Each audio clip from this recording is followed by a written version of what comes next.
Amigos, bienvenidos a la programación de Frente al Personaje, un programa que se ha mantenido en la televisión por más de 20 años y que ahora se reedita a través de la virtualidad, a través de las redes sociales, a través de nuestras plataformas de Global Opinion, que estaremos permanentemente generando noticia, opinión y lógicamente el debate. Un programa que se ha mantenido con mucha estructura y lógicamente también con mucha ética periodística, que lo vamos a reeditar a través de nuestras redes sociales que ustedes ya las conocen y que la están mirando en este momento. Para iniciar esta nueva etapa, esta nueva reedición de la programación, hemos invitado a una importante autoridad de nuestro país y precisamente se trata de la doctora Solanda Goyes, que es vocal del Consejo de la Judicatura, precisamente para hablar de un tema que es importante, fundamental en nuestro medio y que tiene relación específicamente con la justicia. ¿Qué pasa con la justicia? ¿Cómo está la justicia? ¿Qué se planifica luego de los insabores, de los sobresaltos que se han podido evidenciar, que se han dado con jueces, con fiscales acá en nuestro medio, con la irrupción inclusive de la propia delincuencia organizada? Doctora, muchísimas gracias por su presencia en esta programación. Cuéntenos un poquito, ¿cómo está el trabajo? Tienen que nombrar ustedes nuevos jueces de la Corte Nacional, hay otros procesos con jueces. ¿Qué se espera del Consejo de la Judicatura con esta nueva estructura que tiene? Gracias por la invitación. Sí, el Consejo de la Judicatura tiene una tarea ardua en estos 10 meses que quedan, porque tiene que superar algunas debilidades que no fueron atendidas a tiempo.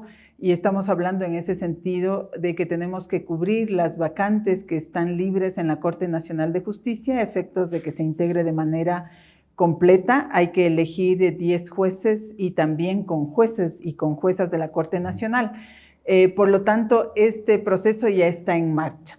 También tenemos que trabajar en el proceso de evaluación de jueces y juezas, al menos porque no se ha evaluado desde el año 2017 a ninguno de los operadores de justicia cuando esa es una obligación constitucional.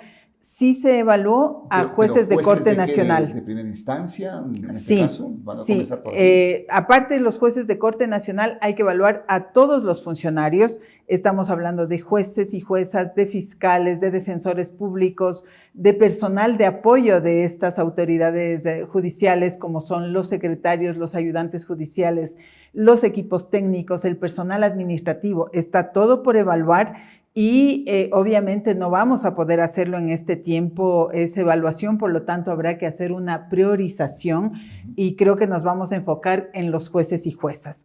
Y también hay que trabajar en armar los bancos de elegibles, al menos de jueces de primer nivel y de cortes provinciales, porque estos están ya caducados, ya no se tiene a dónde acudir cuando un juez renuncia, cuando un juez fallece o se le destituye.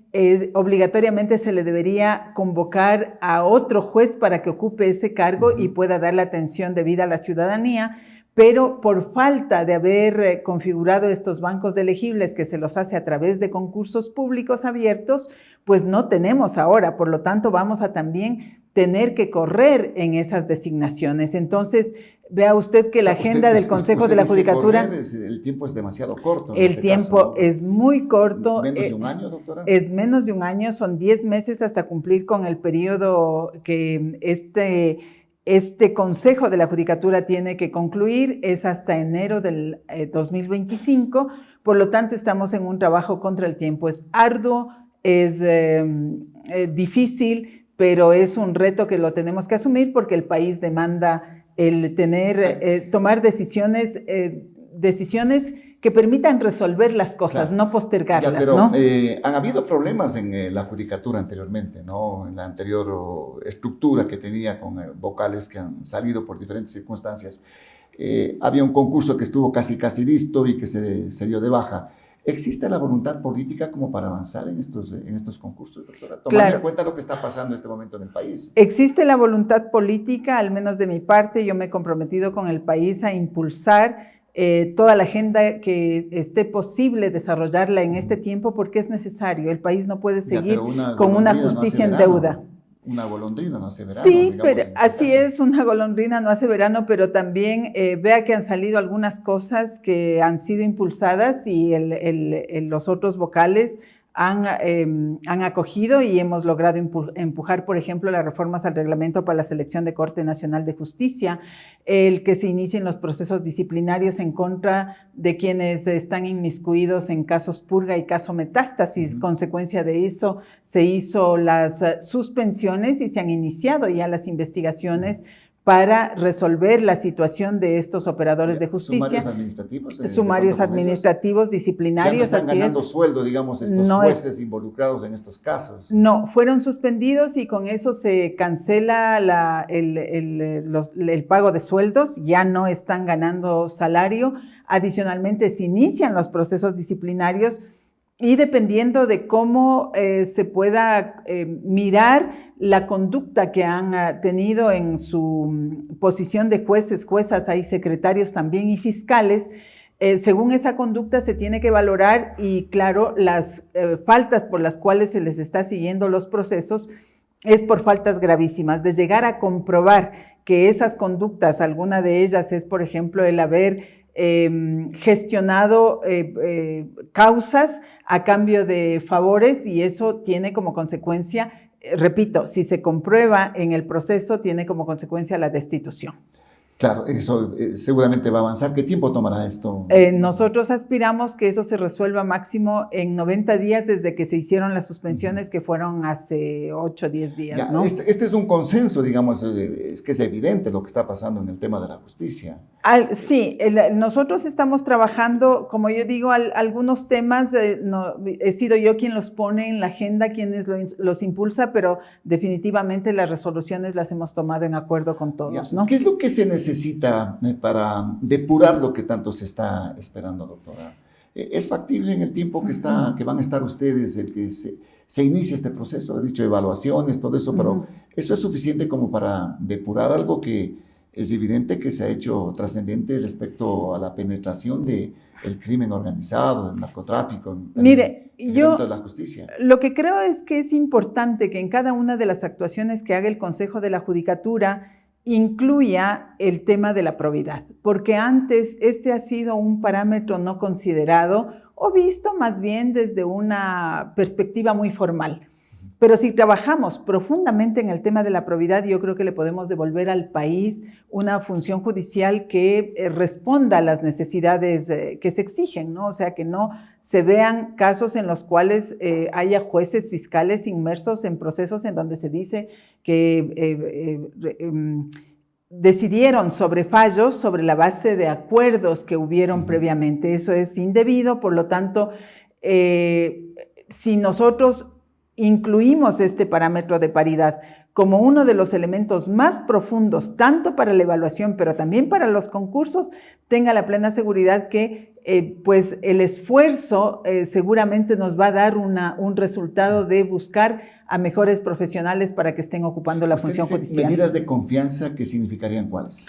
A ver, las pruebas de confianza están diseñadas tanto en el reglamento para la selección de Corte Nacional de Justicia, también van a ser parte de los reglamentos de evaluación y deberán ser considerados también para los concursos de los otros niveles de jueces que se pretende convocar. ¿Qué implicaría? No está definida la metodología, entonces está en discusión la metodología. De mi parte, yo he propuesto que se tomen en cuenta 4 mecanismos que existen, ¿no? Uno, el análisis socioeconómico, que es revisar las declaraciones de bienes que han tenido, pero también hacer un requerimiento de que hagan una declaración de si tuvieron variaciones sobre sus patrimonios en este tiempo o análisis comparativos con declaraciones anteriores o con transferencia de bienes en los últimos tiempos, ¿no? Otro aspecto... Ahí entra Contraloría. Claro, hay que trabajar de manera coordinada con la Contraloría, con el SRI, con la UAFE, con el sistema de información público, con los registros de la propiedad. Hay que trabajar con varias instituciones de manera coordinada. Entonces, ese es uno de los parámetros que estamos planteando, al menos de mi parte. Yo le he planteado al Consejo de la Judicatura que deberíamos analizar, ir por estas rutas. El segundo es un análisis del conflicto de intereses que tenga un postulante a Corte Nacional, o también en la evaluación, que haga declaraciones de si en su gestión como juez, tanto a futuro como en el pasado, si ha tenido conflicto de intereses respecto de procesos judiciales en los cuales ha definido o ha tomado alguna decisión. Y el tercer elemento es el polígrafo, ¿no? Que siempre genera cuestionamientos, sobre todo de los que van a ser sometidos. Allí nosotros hemos hecho una investigación y sabemos, por ejemplo, que en otros países ya está incorporado para el análisis de todos los cargos de función pública. Hay que cumplir unos requisitos y el polígrafo en este momento ya ha sido incluido hasta con dictámenes de Corte Constitucional, como por ejemplo en el caso de Colombia, ¿no? Y finalmente, otro elemento también que puede tomarse en cuenta es lo de las pruebas toxicológicas. Esos son los 4 instrumentos que se conocen y con los cuales estamos tratando de hacer investigaciones más profundas para delimitar cómo sería que se actúe en estos procesos. ¿En vigencia en este concurso para los jueces nacionales? Sí. Los 10 nacionales que van a designar, ¿no? El reglamento de Corte Nacional indica que tiene que hacerse pruebas de confianza. La metodología en el reglamento no está diseñada, está delegada para que lo haga el director general, pero de mi parte yo estoy haciendo ya un requerimiento de que estos 4 elementos sean considerados, los hemos puesto ya para cuando se habló de la reforma, por ejemplo, y los estamos trasladando a efectos de que se haga esta valoración. ¿Para cuándo, haciendo todo esto, para cuándo tendremos jueces nacionales? Probos, en este caso. Sí, el calendario dice que nosotros estaríamos cerrando el proceso de jueces nacionales en septiembre. Uno de los temas que yo he insistido es que el proceso de selección debería ser menos burocrático, debería ser más rápido. Ojalá sea posible acortar tiempos, ¿no? Yo creo que se pueden acortar los tiempos, por ejemplo, en la calificación de méritos, si es que se hace una combinación entre los deberes que tienen que hacer un comité de expertos que está creado y el proceso de calificación. Pero en un calendario inicial está previsto hasta septiembre. Ya, ¿se va a mantener la independencia, doctora Solanda, en este tema de estos concursos? Vea por lo que pasa con el señor Muentes, que fue asambleísta del Partido Social Cristiano, otros partidos que tienen incidencia de pronto, históricamente han tenido incidencia en la justicia. Mire, ¿se puede mantener o no se puede mantener esa usted independencia? dijo, una golondrina no hace verano, ¿no? El cambio del sistema judicial implica que haya un cambio mínimamente amplio en la sociedad. Entonces, a nosotros como Consejo de la Judicatura nos corresponde hacer lo que nos corresponde, hacer un proceso de selección en donde hagamos todos los esfuerzos para escoger a los mejores hombres, a las mejores mujeres para que lleguen a la Corte Nacional de Justicia, tanto en méritos, en conocimientos como en probidad. Ahora, el accionar siempre es individual. Pero esa individualidad también está condicionada por lo que le dice el entorno. Entonces, si nosotros logramos tener buenos perfiles que lleguen a la Corte y que tengan trayectorias de vida, que tengan compromiso con el país, con la labor que van a cumplir, pues difícilmente se vuelven permeables, ¿no? Pero la sociedad también tiene que hacer lo propio, y no solo la sociedad, los actores que están relacionados con la comunidad jurídica, los jueces inferiores, los jueces superiores, los abogados litigantes. Es decir, no puede, el Consejo de la Judicatura por sí solo no va a transformar el sistema judicial. Sí tiene una labor importante porque puede dar los primeros pasos al escoger a los mejores y a los mejores, luego, pero luego todos tienen que actuar. ¿Cómo propicia usted el que hayan buenos postulantes, por ejemplo? Mucha gente, muchos profesionales del derecho dicen, yo prefiero hacerme a un lado porque sé cómo es internamente el sistema. Yo creo que hay una diferencia entre este Consejo de la Judicatura y los anteriores, ¿no? Y nosotros aspiramos que la confianza que se está irradiando haga que se postulen buenos perfiles a este concurso. No hay de pronto alguna incidencia de algún político, algún partido. Al menos de mi parte. El propio Consejo de la Judicatura, digamos. Vea, yo lo que le puedo decir es que en mi despacho, en la oficina de lo que nosotros estamos trabajando, no hay absolutamente ninguna intervención de nadie. Trabajamos libremente, con estos propósitos. Además, yo creo que el hecho de hacer pública una postura, además a uno lo blinda, por lo tanto, en el Consejo de la Judicatura no creo que haya ese tipo de interferencias, ¿no? ¿Se puede lograr tener jueces probos, doctora? Yo creo que... yo sé que usted sí, dice, hacemos un buen trabajo en la Judicatura claro, y tenemos, pero... el deber del la Consejo... experiencia, vea lo que tenemos en este momento. Sí, pero también comparemos quiénes han estado en el Consejo de la Judicatura anteriormente, ¿no? Fíjese usted que del último Consejo de la Judicatura, de quienes fueron titulares, tenemos 2 personas que están procesadas por, en el caso Vocales, por, no recuerdo el delito en este momento, por interferencia en la justicia, por faltar al principio de independencia judicial. Tenemos a otros 2, en cambio, que están procesados tanto en metástasis, ¿no? Claro, y otro de los vocales fue destituido por la Asamblea Nacional. Entonces, ahora creo que se ha refrescado el Consejo de la Judicatura y los perfiles de quienes hemos asumido por haber sido suplentes son perfiles de personas sin tacha, que no hemos tenido problemas en el pasado. Gente como quien habla, ¿no? Yo me he dedicado toda la vida a trabajar por las causas nacionales, por las causas del movimiento de mujeres. Entonces, no tenemos otro interés sino que hacer bien el trabajo en el Consejo de la Judicatura, y yo creo que eso sí marca una diferencia. ¿Por qué? Porque da confianza a la comunidad jurídica y aspiramos pues que en ese sentido haya buenos postulantes. Renovado, ¿no? Así es. En este caso. Así es. ¿Usted de acuerdo con que le hayan llevado a la roca al doctor Terán, mire, al expresidente de la Judicatura? Esa es una competencia del SNAI en la cual el Consejo de la Judicatura no tiene por qué opinar. Ellos habrán hecho los análisis, tendrán los informes técnicos debidos, y yo creo que uno tiene que empezar por ser respetuoso de los otros para que respeten también el ámbito en el cual uno trabaja, ¿no? Pero muchos dicen que la cárcel número 4 es una cárcel que tiene muchos privilegios. Mire, el sistema carcelario tiene una lógica de ser, de cómo está constituido.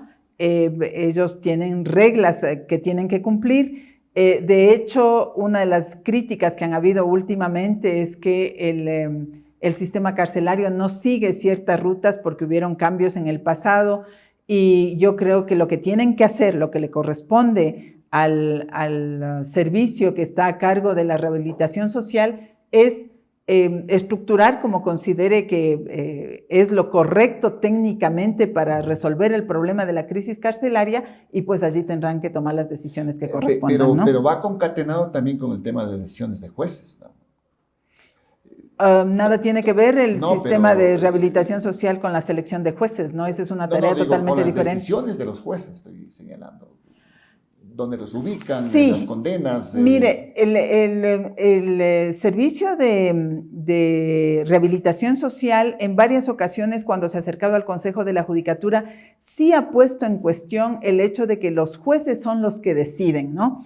Yo allí tengo una postura en términos generales. Yo creo que la parte administrativa le corresponde a las entidades administrativas, y me parece que han habido excesos en algunas sentencias que se toman atribuciones y deciden administrativamente. Al propio Consejo de la Judicatura le sucede. A través de decisiones judiciales se interfiere en las decisiones administrativas, como por ejemplo... Las acciones de protección han sido... Entonces, y como hay una desnaturalización de las acciones de protección, de las garantías jurisdiccionales, yo creo que ese es un tema que se tiene que abordar, y se tiene que abordar con el debate, con el análisis. La Corte Constitucional ya está poniendo límites, pero estos son los temas problema que se tienen que resolver. Porque caso contrario, una entidad administrativa, como en el Consejo de la Judicatura, por ejemplo, ha perdido la posibilidad de reubicar según las necesidades de la ciudadanía al personal. ¿Por qué? Porque inmediatamente le ponen una acción de protección y le dejan sin efecto una decisión que es necesaria para mejorar el servicio judicial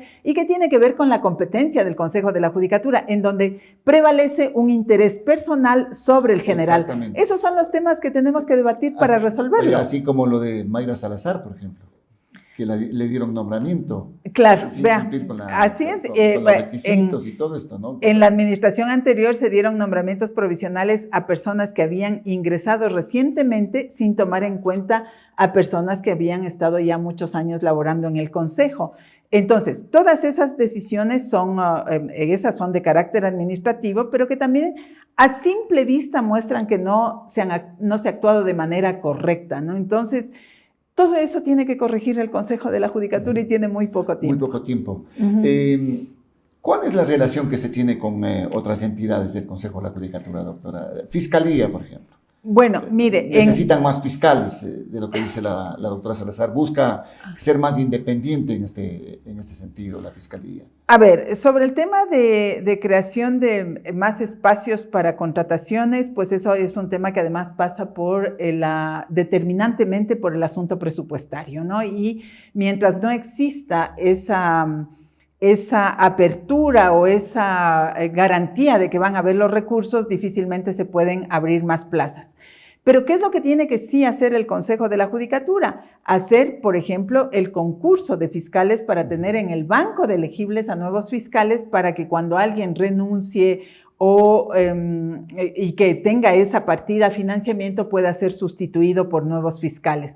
Ese es un pendiente, ¿no? Un pendiente de aquellos que no se cumplieron. Entonces, nosotros tenemos que mirar si es que vamos a alcanzar. Yo creo que no. Yo creo que en estos 10 meses hay que dedicarse a la selección de Corte Nacional de Justicia, hay que dedicarse a cumplir y cubrir los bancos de elegibles de los otros niveles de judicaturas y hay que dedicarse a la evaluación. Y dejar sentando un calendario para que las nuevas administraciones vayan desarrollando estos pendientes porque realmente tenemos un retraso en la agenda de lo que tiene que ver con la reforma judicial. ¿Usted es partidaria de pronto de mayor independencia para la Fiscalía? Tanto mire, administrativa. Yo soy partidaria de lo siguiente, siempre digo lo siguiente, si todos hacemos lo que corresponde, tenemos normas suficientes para actuar. La función judicial es una función donde tenemos más de 15,000 funcionarios, superan inclusive los 16,000, yo estoy haciendo el levantamiento actualizado porque muchos se han jubilado, han salido y entonces hay que mirar cuál es el dato preciso. Si todos hacemos lo que nos corresponde y tenga la plena seguridad que con la normativa actual podríamos hacer muy bien las cosas. Ahora, si se requiere hacer cambios normativos, pues también existen las rutas correctas. Cuando se requiere hacer cambio constitucional, hay varias vías, la enmienda, la consulta popular, la constituyente. Cuando se demande reforma legal, hay que acudir a la Asamblea Nacional. Pero hasta que aquello suceda, hay que trabajar con lo que tenemos y hay que hacer bien las cosas con lo que estamos, con las herramientas y con la legislación que tenemos. ¿Qué está haciendo la fiscal en este momento, doctora? A mí me parece que es una gestión plausible en tanto está tocando temas muy digamos, sensibles, como por ejemplo en los casos que tiene que ver con jueces, juezas, ¿no? Y que están bajo la administración del Consejo de la Judicatura. Creo que la investigación y la acción del inicio de estos procesos en el ámbito penal le va a facilitar al Consejo de la Judicatura tomar decisiones sobre operadores de justicia que se hayan desviado de su razón de ser. Como ya le dije antes, nosotros hemos iniciado los procesos disciplinarios. Ese es un ámbito diferente en términos jurídicos y en términos procesales que el ámbito penal. Pero mucho se puede alimentar de la información que constan en los procesos penales para tomar las decisiones administrativas y resolver sobre esos casos en particular. Ya, pero en ese aspecto se le reclama también que sea más amplia quizás en su accionar, con otros casos que están ahí pendientes de pronto. Mire, la Fiscalía, nosotros tenemos alguna información sobre diversas materias, ¿no? Hay un problema, creo yo, en el Ecuador que penalizamos absolutamente todo. Entonces, aquí en Quito hay fiscalías que están desbordados de casos y yo creo que ahí también hay que hacer una intervención en el sentido de que tenemos que depurar y tratar de resolver una cantidad de casos y materias de una manera por otras rutas, porque si todo lo penalizamos es imposible. Claro, pero yo me refiero a casos más representativos, León de Troya, el caso Encuentro y otros que existen, sí, que involucran a otros personajes de la política también. Yo entiendo que la Fiscalía seguirá los procesos en función de de las investigaciones que tiene que hacer. Para eso existen plazos establecidos en la ley, en el código, y eso será lo que tiene que cumplirse, ¿no? Ya, hay que esperar entonces. Sí, no, yo no tengo información detallada de cuándo empezaron, cómo iniciaron, porque la ley claramente da un periodo para la investigación. Luego de la investigación se requiere, la ley lo dice, ¿no? Se requiere que exista elementos suficientes como para que se formule cargos o no. Entonces, yo entiendo que la fiscal estará siguiendo esos pasos y por eso en unos casos resulta más rápido su accionar. ¿Por qué? Porque tiene los elementos y en otros debe estar en las investigaciones. ¿La relación con el Consejo de Participación, doctora? Bueno, el Consejo de Participación Ciudadana... ¿Se están poniendo de acuerdo o no con el Consejo de Participación? Yo realmente no he tenido ninguna relación con el Consejo de Participación Ciudadana, no ha sido necesaria. Conozco que existe un exhorto que le plantearon al Consejo de la Judicatura para que nosotros definamos cuáles son los espacios que ellos tendrían que designar, ¿no? Yo ya he dado mi punto de vista, no tengo ningún problema en insistir. El Consejo de la Judicatura, dado que ha tenido estos cambios en los últimos meses, semanas, pues hay unos espacios que no han sido cubiertos, ¿no? Y esos espacios son... para que la ciudadanía tenga conocimiento, creo que es necesario describirlos.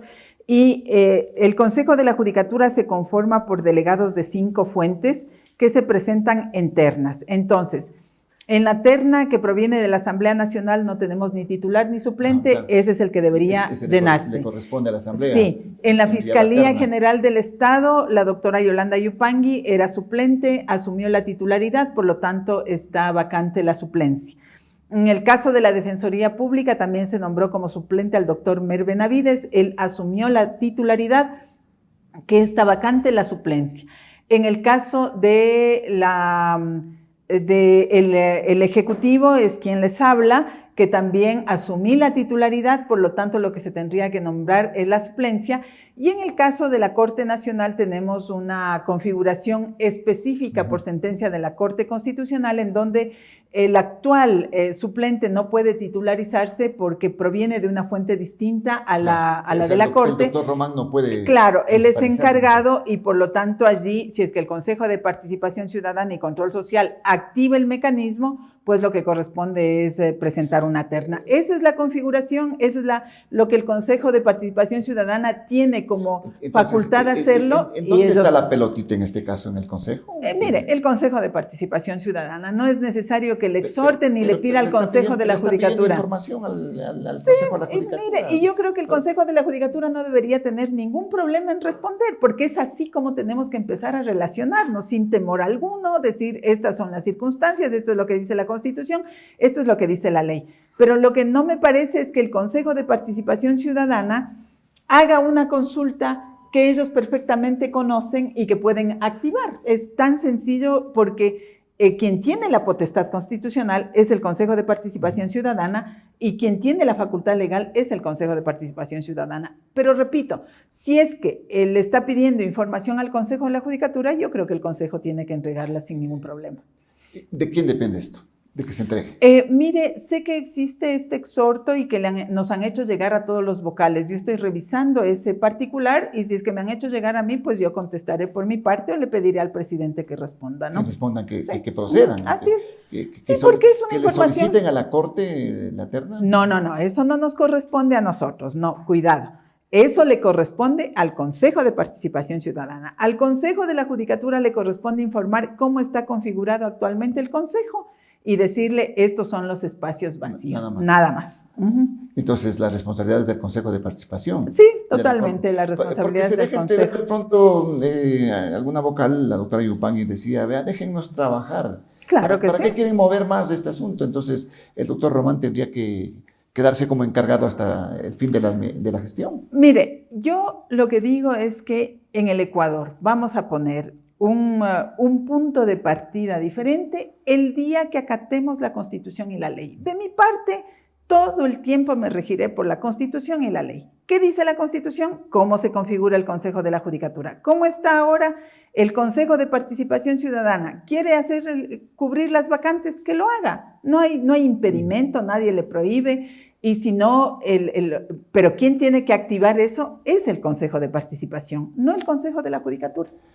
Desde su punto de vista, ¿valdría más bien que se active esto o seguir trabajando, quedarse tal cual están en este momento? Yo vuelvo a insistir, ¿no? El Consejo de la Judicatura está haciendo su tarea, tiene en este momento 3 titulares con un periodo corto, tenemos que dedicarnos a trabajar, y un presidente encargado.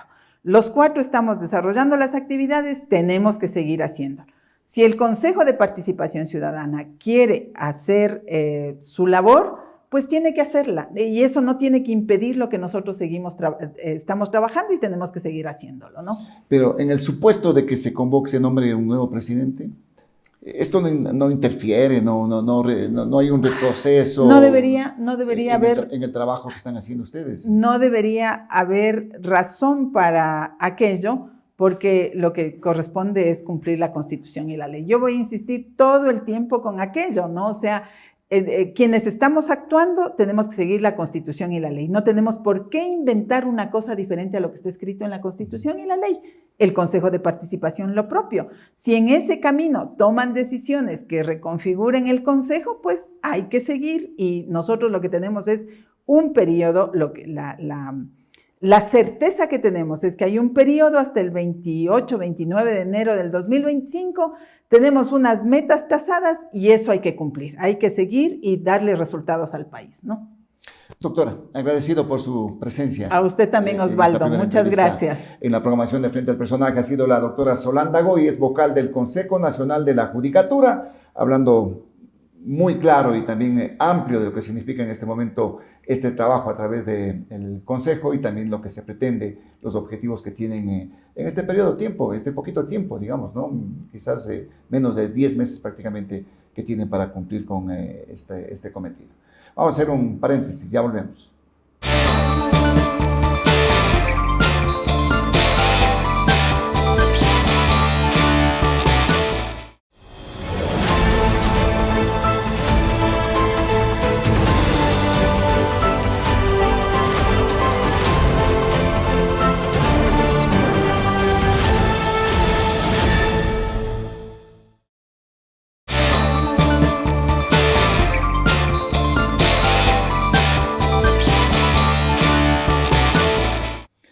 Volvemos con la programación de Frente al Personaje y vamos a adentrarnos en temas importantes que hacen noticia en el país prácticamente, los últimos acontecimientos que los estamos reeditando también aquí a través de Frente al Personaje. Usted nos puede seguir a través de Global Opinion y nuestras redes sociales que son totalmente amplias y que se están publicando también a través de la pantalla. Para continuar con la programación hemos invitado al doctor Mauricio Alarcón, él es el presidente de la Fundación Ciudadanía y Desarrollo, un importante analista político electoral con quien vamos a conversar sobre estos últimos acontecimientos que están pasando en nuestro país.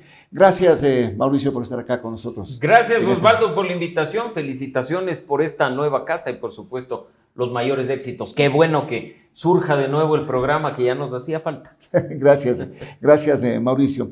Bueno, se han dado algunos acontecimientos en este momento que tienen que ver fundamentalmente con la inseguridad. Nuevamente tenemos temas que se relacionan con la delincuencia, asesinatos en este último fin de semana que han sido pues realmente inusitados, tomando en cuenta que estamos en un periodo de emergencia, que tenemos toques de queda, etcétera, etcétera.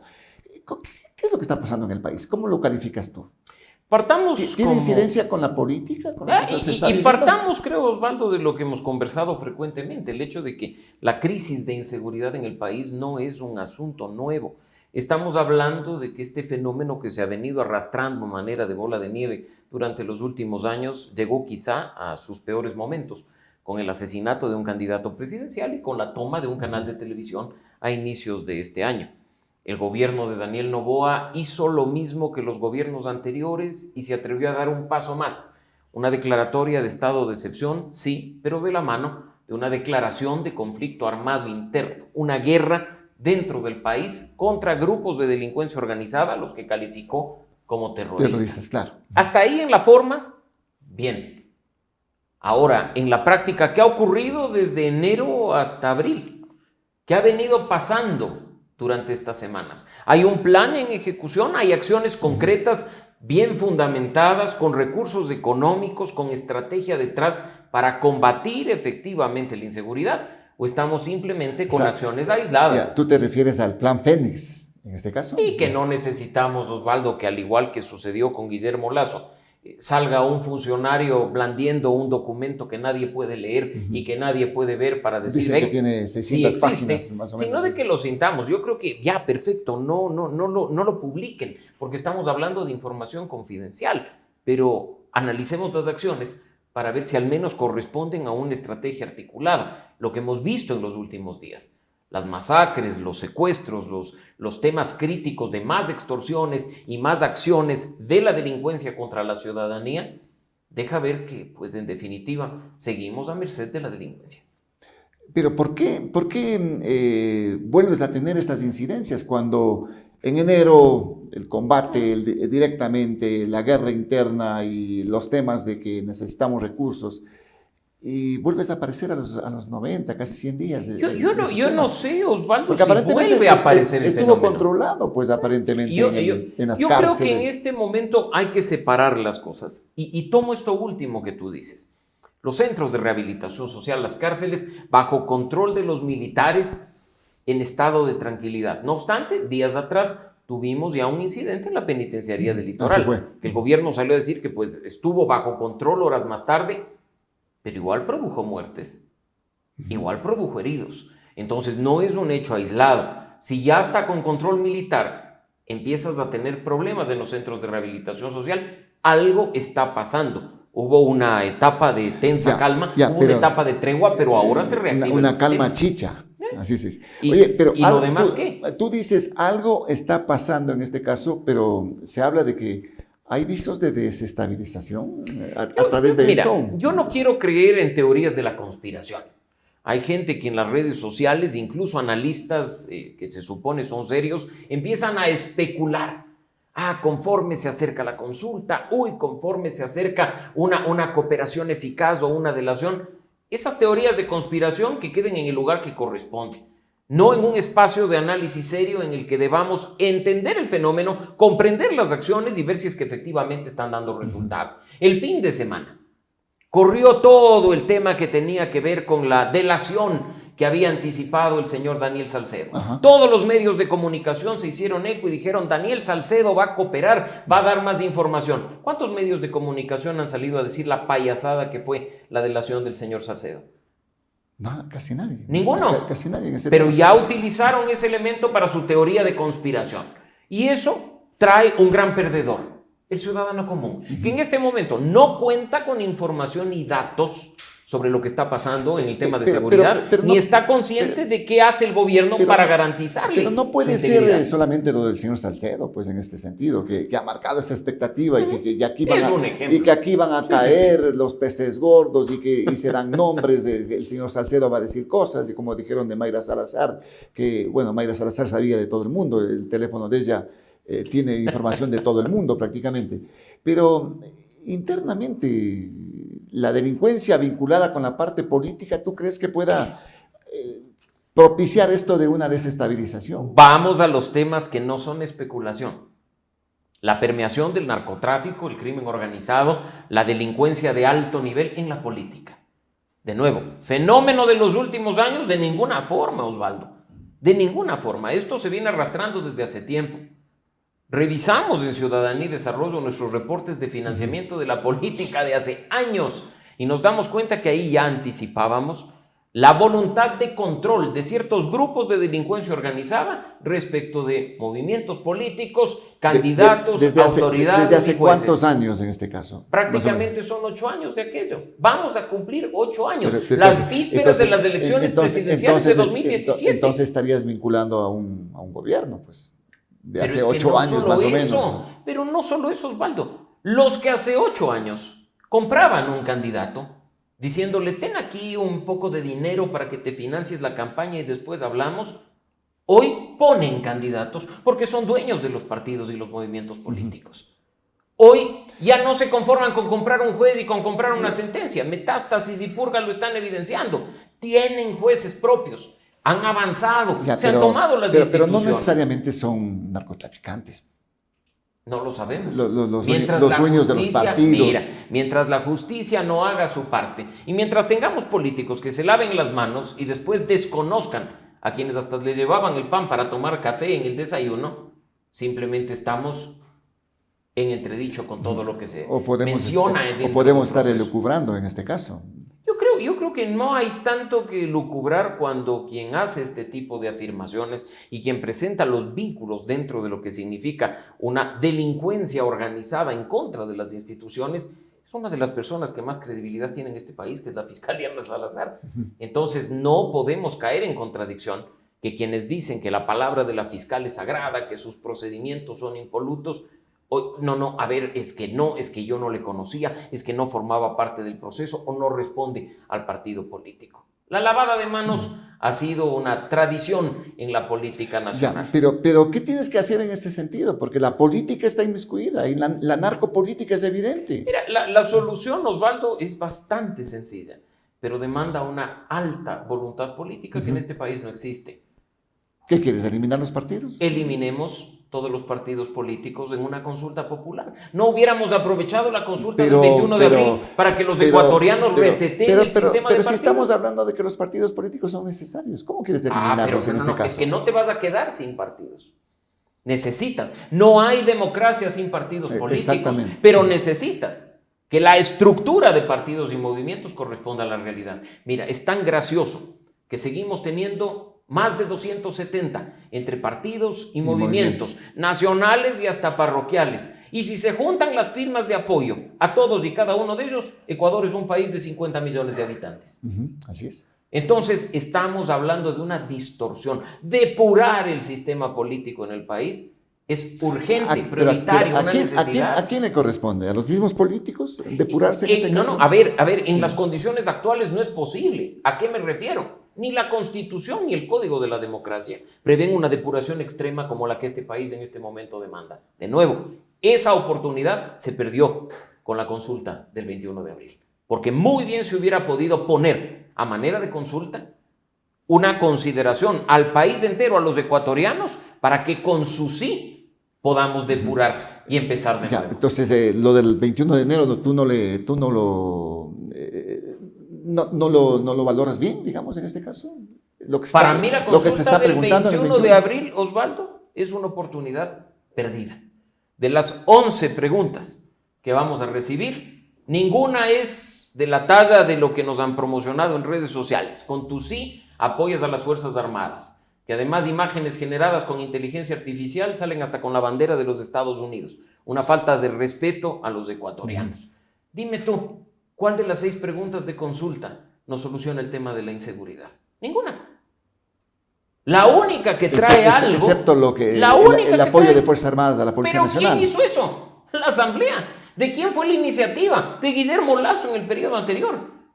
Nosotros hemos sido muy críticos de Guillermo Lasso, pero algo ha hecho bien. Esa pregunta que la Asamblea aprobó siguiendo las reglas termina en manos de los ecuatorianos porque así dice la Constitución.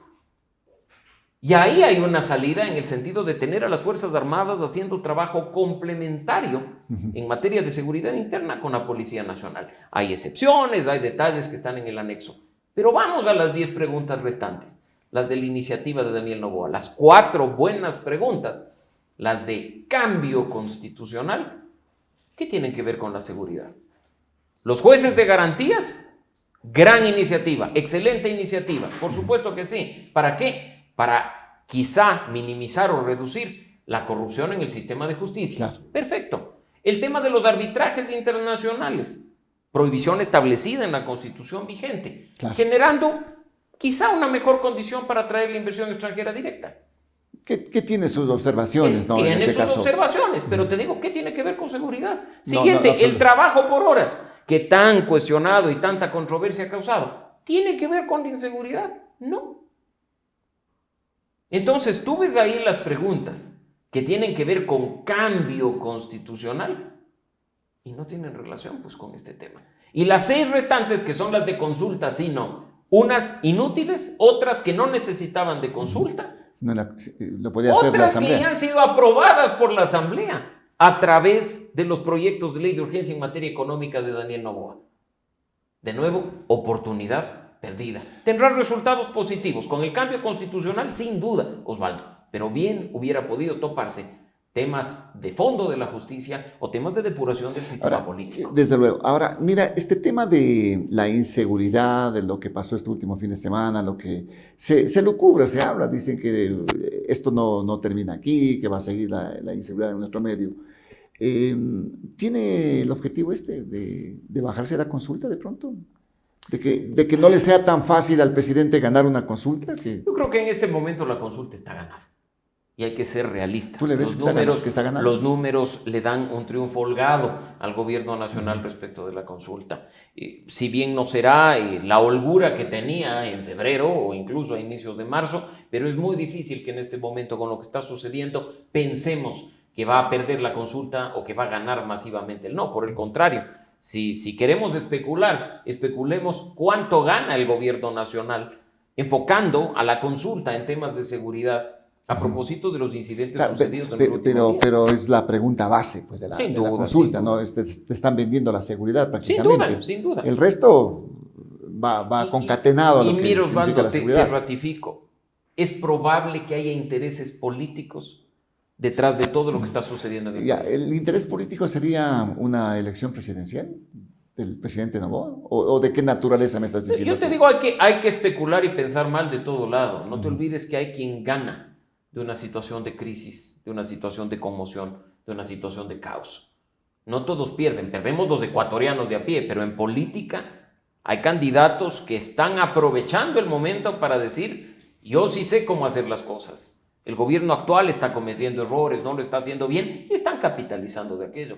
Hay otros a los que el caos político les interesa mucho más, tú sabes, porque con ellos había estabilidad, con ellos había tranquilidad.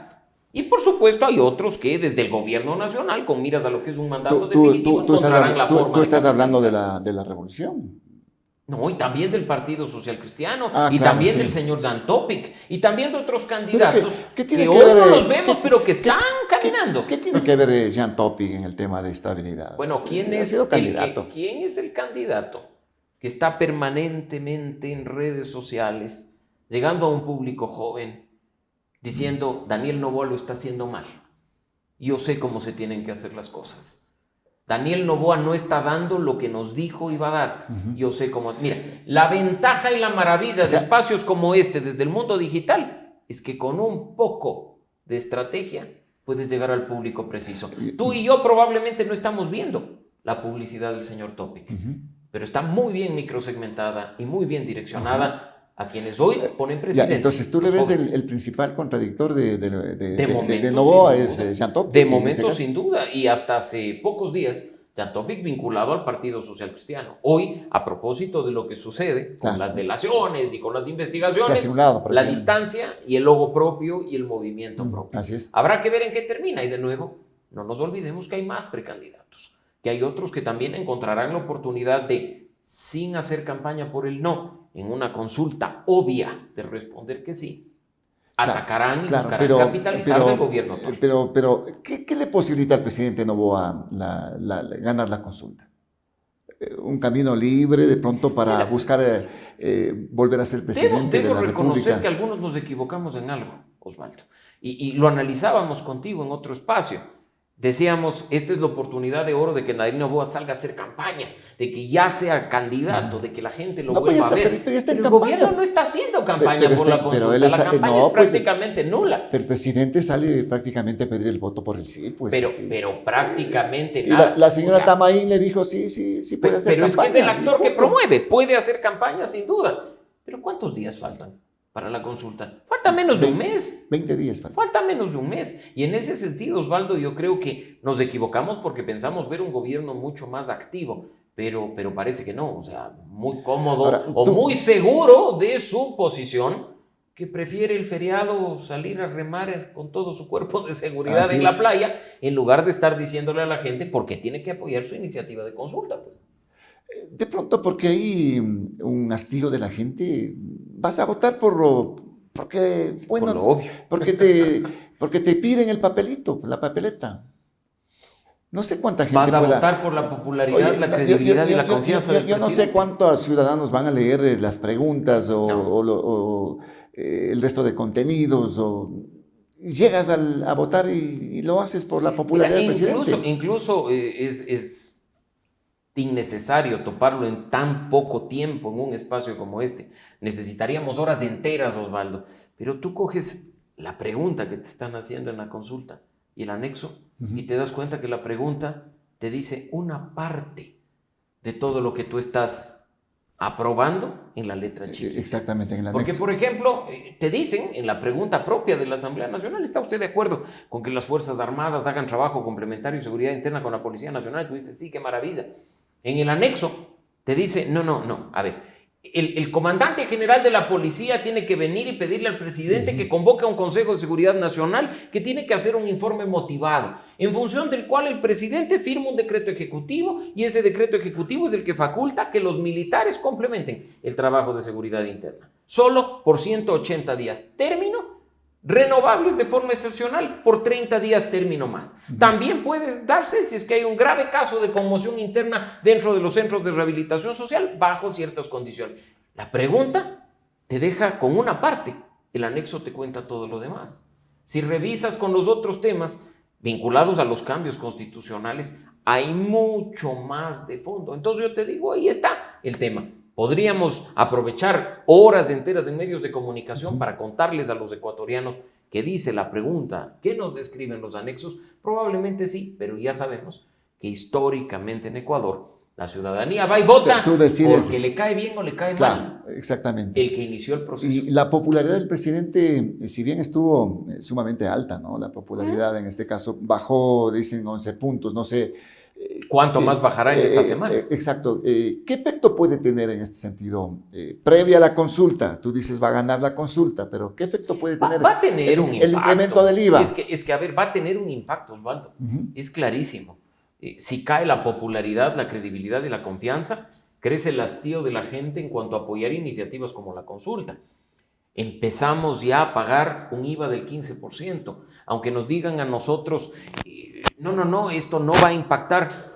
Ya estuvieron en apuros y a las carreras por el hecho de que sube la gasolina, sube el gas, suben las cadenas, sube... va a haber un impacto. Claro, pero... Entonces ya no será un triunfo en la consulta con un 70%, será con un 55%, con un 60%, pero habrá un impacto. Yo digo, en estas condiciones actuales, en este momento, es muy difícil, prácticamente imposible, me atrevo a decir, que el gobierno de Daniel Noboa pierda la consulta. Pero no será un triunfo tan arrollador y tan abrumador como el que se esperaban en febrero, que incluso decían que estaban bordeando el 80% a favor del sí. Oye, este impacto si bien muchos dicen, es que no ha subido el precio de los combustibles, sino que lo que sube es el IVA, y ahora tienes que asumirlo tú el IVA, porque antes lo hacía Petroecuador, ¿le va a restar popularidad al presidente? Bueno, no sube la tarifa del consumo de celular. Sube el IVA de la tarifa del consumo de celular. Usted pagaba $20 por este plan. Ahora solo va a pagar 20,50 porque son centavitos lo que sube. Esa es la lectura. ¿Cuánto de lo que hacemos todos los días los ecuatorianos graba IVA?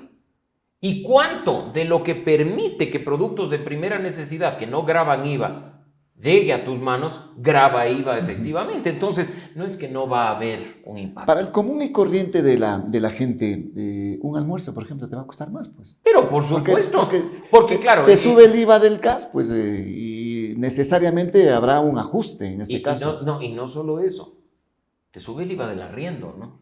También. Porque no estás arrendando una vivienda, que es la que no graba IVA. Estás arrendando un local para hacer un negocio. Ya no estás pagando $560, 500 más IVA. Ahora vas a pagar 575. ¿Puedes tú asumir esos $15? No, los vas a tener que cargar en el beneficiario final, en tu consumidor, en tu comprador. Y eso con todo. Habrán productos que efectivamente no graban IVA y que no vamos a ver mayor impacto. Y digo mayor por una razón. Porque, por ejemplo, si sube el combustible, ¿en qué se mueve pues la leche, producto de primera necesidad que viene a los ecuatorianos? ¿Flota por el aire y llega a tu hogar? No, pues no.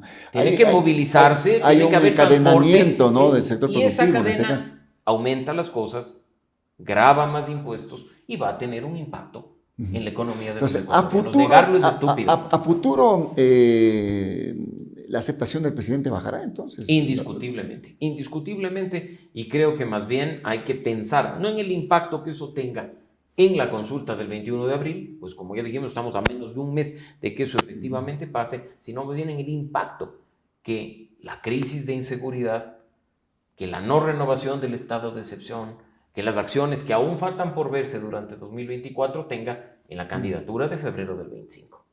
Desde luego, y ver cuáles son el resto de candidatos, ¿no? Y qué pasa ya en la política. Que aún nada está dicho. Oye, ¿qué va a pasar con ese acuerdo que existe en la Asamblea Nacional? ¿Seguirá? ¿Seguirá el acuerdo, tú piensas? Cuando ya hemos visto que hay fricciones, hay roces, hay rupturas. Ajá. Cuando ya hemos visto que incluso dentro del acuerdo y de la bancada del correísmo, la gran mayoría de la bancada de la Revolución Ciudadana votó en contra de la última ley, de la de turismo. Entonces yo creo que ahí hay que estar muy pendientes de lo que suceda. No vaya a ser que, más bien, nosotros aquí estemos especulando sobre la desestabilización política a propósito de la inseguridad y la crisis política en pocos meses esté en la Asamblea Nacional. ¿Qué puede propiciar qué? Cualquier cosa. Ya hemos visto de qué es capaz la Asamblea Nacional. Capaz, no sé, pues de llevar adelante un juicio político contra la vicepresidenta para usarlo de moneda de cambio con el gobierno de Daniel Noboa y decirle, nosotros y nuestros votos te estamos librando de ella, ¿qué nos vas a dar a cambio? Un proceso de fiscalización a la fiscal general que está en cola y que en los próximos meses va a tener que reactivarse. O incluso, como ya hemos visto, un nuevo proceso de juicio político en camino contra los miembros del Consejo de Participación Ciudadana y Control Social a propósito de la designación de autoridades. La Asamblea juega un rol importante. Que están muy atrasados, ¿no? En este caso. Y cualquier cosa puede pasar. ¿Tú le ves entonces que la Asamblea tiene todavía sus cartas? Sin duda, sin duda. Para poder maniobrar el tema político. No nos olvidemos que precisamente por eso se dieron los acuerdos de gobernabilidad. Que por eso es que se decía que era vital que el presidente no actúe solo, sino que busque la forma de articularse con los legisladores. Pero le ha ido bien, ¿no? Le han aprobado claro, bastantes leyes en este caso. Y quién sabe qué más le podrán aprobar, o quién sabe qué contención habrá después. Pero siempre habrá yo te doy esto, tú me das este otro. Esos son los acuerdos que lamentablemente desconocemos, porque su contenido nunca ha sido público. ¿Tú le ves que se iría por un juicio político a la vicepresidenta? Opciones hay. A la señora Abad. Mira, opciones hay. ¿Pero por dónde? ¿Por el tema del hijo? Si a Guillermo Lasso le siguieron un juicio político por el cuñado, ¿cómo no le van a seguir a la vicepresidenta por el hijo? Pero lo del hijo y lo del cuñado de Lasso es diferente. No es diferente. ¿En qué sentido? La Constitución es clara, Osvaldo. Tú puedes seguir un juicio político contra el presidente o el vicepresidente de la República bajo causales ciertas. El cometimiento de delitos. No te está diciendo ni el presunto cometimiento ni las investigaciones de la Fiscalía. ¿Qué pasó con el juicio político de Lasso? Para mí, y no estamos aquí defendiendo a Lasso, tú sabes cuán críticos hemos sido de su gestión y de su gobierno, pero la Constitución es sagrada y es clara. Ahora, también podrían decir que la vicepresidenta está atrás de lo del hijo, y sin ser el delito cometido por ella, y sin ser ella en este momento parte hasta de la investigación de la Fiscalía, terminar en la Asamblea ventilándose un proceso como el que casi termina con Guillermo Lasso. Pero este tema del hijo de la vicepresidenta no es más político, digamos, en este caso, Mauricio. Pero por supuesto, por eso es un juicio político. Pero el objetivo es bajarse a la vicepresidenta. El objetivo es político. ¿Quién tiene ese objetivo? ¿El presidente? Es el presidente, sin duda. La relación entre Daniel Noboa y Verónica Abad, Osvaldo, es inexistente desde la campaña electoral. No es un asunto nuevo, que ahora se la quiere librar o quitar de en medio por el hecho de que si va a una campaña, son 45 días que debe encargar el poder. Exactamente. Pero ahora también hay que quitar de en medio esas especulaciones que no tienen sentido en nuestro país, porque mucho rueda en redes sociales y en los grupos de WhatsApp que, Henry Kronfle va a ser vicepresidente, o que Viviana Veloz va a asumir la vicepresidencia. No. Si la señora Abad sale de en medio, Hay una terna, La Constitución dice claramente que Daniel Noboa debe mandar a la Asamblea Nacional una terna, que además debe ser ahora, bajo los principios de paridad, terna de mujeres, para que sea la Asamblea, claro. con sus votos, Sí, tiene razón. la que le ponga una nueva vicepresidenta que quedará encargada del poder si es que el señor Noboa decide salir a hacer campaña. Entonces el señor Cromfle no puede estar en la terna. El señor Cromfle tampoco puede reelegirse en la Asamblea Nacional, así es que más bien, no sé, capaz que esa pueda ser, ahora que se ha dado esta ruptura o distanciamiento entre Jan Topic y el Partido Social Cristiano, su carta presidencial para el 2025. Ya estás hablando de presidenciales. Y la fiscal podría ser también candidata. Sí, aunque ella lo ha dicho. ¿Cómo le ves tú? Aunque ella ha dicho que no, Pero en Osvaldo. política todos se puede decir cualquier cosa. Y su mandato termina En enero. en agosto En agosto 2025. ¿No es en enero? Pero para llegar a esto, bueno, abril en estricto sentido, pero habrá transiciones y demás. Y yo te digo, ¿qué va a pasar con los concursos? No es que hay un fiscal puesto a dedo. Claro. Es que el Consejo de Participación Ciudadana tiene que convocar, lo harán a tiempo, lo harán bien. La fecha en estricto y legal sentido es abril del 25. Hay tantas cosas, Aún tantas le queda un cosas año que en pasan. funciones. Y hay temas que tienen que ver también con fraude electoral, hay inconformidad, Tanto que se ha inconformidad dicho en de los estos días. sectores que no la quieren ver a la señora Tamaí en el Consejo, ¿no? Así como la necesidad de renovar completamente el CNE, no porque nos caigan bien o mal sus 5 miembros, Porque ya tiene sino que porque hacerse. ya han cumplido su mandato de Exactamente. acuerdo a lo que dice la Constitución.